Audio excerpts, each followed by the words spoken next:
കേരളത്തിൻ്റെ സാംസ്കാരികവും ആത്മീയവുമായ ചരിത്രത്തിൽ സുപ്രധാനമായ ഒരു വഴിത്തിരിവായി മാറിയിരിക്കുകയാണ് 2026 ജനുവരി 18 മുതൽ ഫെബ്രുവരി 3 വരെ മലപ്പുറം ജില്ലയിലെ തിരുനാവായയിൽ നിളാനദിയുടെ തീരത്ത് നടന്ന മഹാമഘ മഹോത്സവം.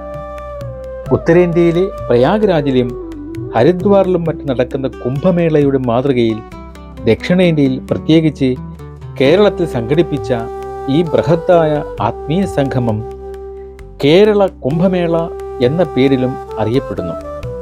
ഏകദേശം 250 വർഷങ്ങൾക്ക് ശേഷം പുനരാരംഭിക്കുന്ന ഈ ഉത്സവം കേരളത്തിൻ്റെ നഷ്ടപ്പെട്ടുവെന്ന് കരുതപ്പെടുന്ന ഒരു നാഗരിക സ്മൃതിയുടെ ഉയർത്തെഴുന്നേൽപ്പായി സംഘാടകരും ചരിത്രകാരന്മാരും വിശേഷിപ്പിക്കുന്നു. നിളയുടെ തീരത്ത് നടന്ന ഈ മഹാസംഗമം ചരിത്രപ്രസിദ്ധമായ മാമാങ്കത്തിൻ്റെ സ്മരണകൾ ഉണർത്തുന്നതോടൊപ്പം ആധുനിക കേരളത്തിലെ ആത്മീയ, രാഷ്ട്രീയ, പാരിസ്ഥിതിക, നിയമപരമായ ചർച്ചകൾക്കും വേദിയായി. ഭരണകൂടവും സംഘാടകരും തമ്മിലുള്ള തർക്കങ്ങൾ, ഹൈക്കോടതിയുടെ ഇടപെടലുകൾ, പരിസ്ഥിതി നിയമങ്ങളുടെ വ്യാഖ്യാനങ്ങൾ എന്നിവ ഈ ഉത്സവത്തെ കേവലമൊരു ആത്മീയ ചടങ്ങ് എന്നതിലുപരി ഗൗരവമായ ഒരു സാമൂഹിക വിഷയമായി മാറ്റി. ഈ വീഡിയോ തിരുനാവായയിൽ ഇപ്പോൾ നടന്നു കഴിഞ്ഞിരിക്കുന്ന മഹാമഘ മഹോത്സവത്തിൻ്റെ ചരിത്രപരമായ പശ്ചാത്തലം, നിലവിലെ ചടങ്ങുകൾ, ആചാരപരമായ സവിശേഷതകൾ, ഭരണകൂടവും സംഘാടകരും തമ്മിലുള്ള നിയമപരമായ തർക്കങ്ങൾ, ഇതിൻ്റെ സാമൂഹിക രാഷ്ട്രീയ പ്രത്യാഘാതങ്ങൾ എന്നിവയെക്കുറിച്ച് അതീവ വിശദമായി പ്രതിപാദിക്കുന്നു. ഈ സംഭവത്തിൻ്റെ ബഹുതല സ്പർശിയായ വിശകലനമാണ് ഈ വീഡിയോ ലക്ഷ്യമിടുന്നത്. കേരളത്തിൻ്റെ സാംസ്കാരിക ഭൂപടത്തിൽ മലപ്പുറം ജില്ലയിലെ തിരുനാവായിക്ക് അതുല്യമായ സ്ഥാനമാണുള്ളത്. ദക്ഷിണകാശി എന്നറിയപ്പെടുന്ന ഇവിടം ത്രിമൂർത്തികളുടെ, അതായത് ബ്രഹ്മാവ്, വിഷ്ണു, മഹേശ്വരൻ എന്നിവരുടെ സാന്നിധ്യം കൊണ്ട് പവിത്രമായി കരുതപ്പെടുന്നു. നിളാനദിയുടെ തീരത്തുള്ള നാവാമുകുന്ദ ക്ഷേത്രം പിതൃതർപ്പണ ചടങ്ങുകൾക്കും സഹസ്രാബ്ദങ്ങളായി പേരുകേട്ടതാണ്. പരശുരാമൻ സ്ഥാപിച്ചതാണെന്ന് വിശ്വസിക്കപ്പെടുന്ന 108 തിരുപ്പതികളിൽ ഒന്നാണ് ഈ ക്ഷേത്രം. പുരാതന കാലം മുതൽക്കേ കേരളത്തിലെ ഭരണാധികാരികളും സാധാരണക്കാരും പിതൃക്കളുടെ മോക്ഷത്തിനായി ബലിതർപ്പണം നടത്താൻ എത്തിയിരുന്ന പ്രധാന കേന്ദ്രമാണിത്. കേരള ചരിത്രത്തിലെ ഏറ്റവും വർണ്ണാഭവും അതേസമയം അധികാര മത്സരങ്ങളുടെ വേദിയുമായിരുന്ന ഉത്സവമായിരുന്നു മാമാങ്കം. 12 വർഷത്തിലൊരിക്കൽ തിരുനാവായ മണൽപ്പുറത്ത് വെച്ചായിരുന്നു മാമാങ്കം നടന്നിരുന്നത്. വ്യാഴം കർക്കിടകം രാശിയിൽ പ്രവേശിക്കുന്ന മാഘമാസത്തിലെ വെളുത്തവാവ് ദിവസമാണ് മാമാങ്കം കൊണ്ടാടിയിരുന്നത്. പെരുമാക്കന്മാരുടെ കാലത്താണ് ഇത് ആരംഭിച്ചതെന്ന് കരുതപ്പെടുന്നു.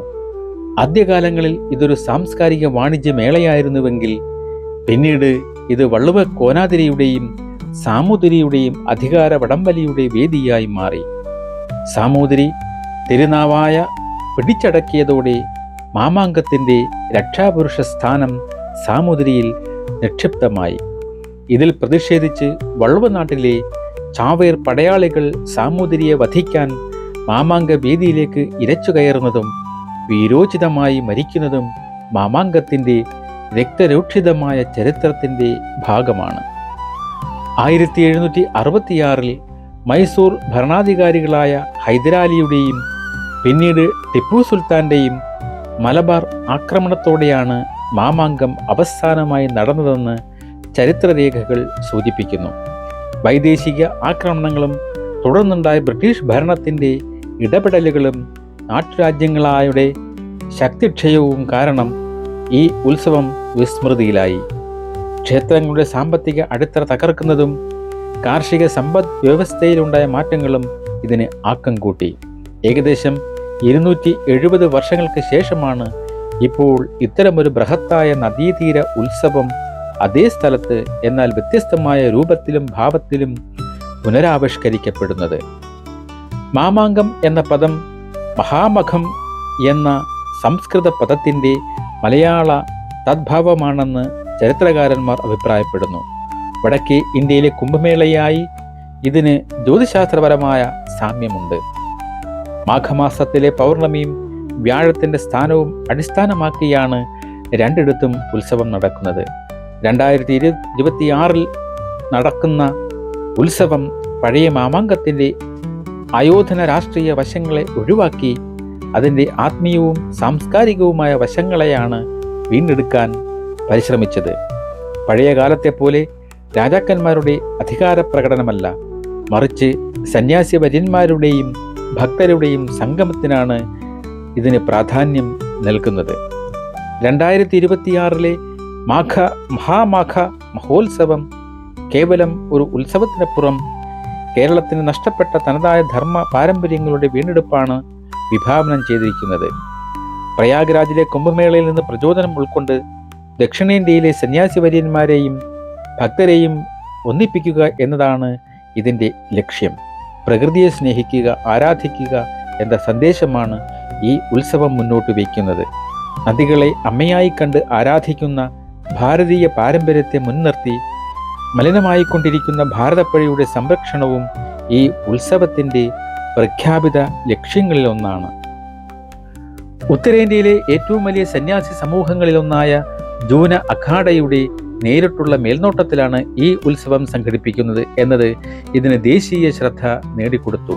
ആദി ശങ്കരാചാര്യ സ്ഥാപിച്ചതെന്ന് വിശ്വസിക്കപ്പെടുന്ന ജൂന അഖാഡയുടെ ചരിത്രത്തിൽ ആദ്യമായി ഒരു മലയാളി മഹാമണ്ഡലേശ്വരായി അവരോധിക്കപ്പെട്ടത് ഈ ഉത്സവത്തിൻ്റെ സംഘാടനത്തിന് നിർണായകമായി.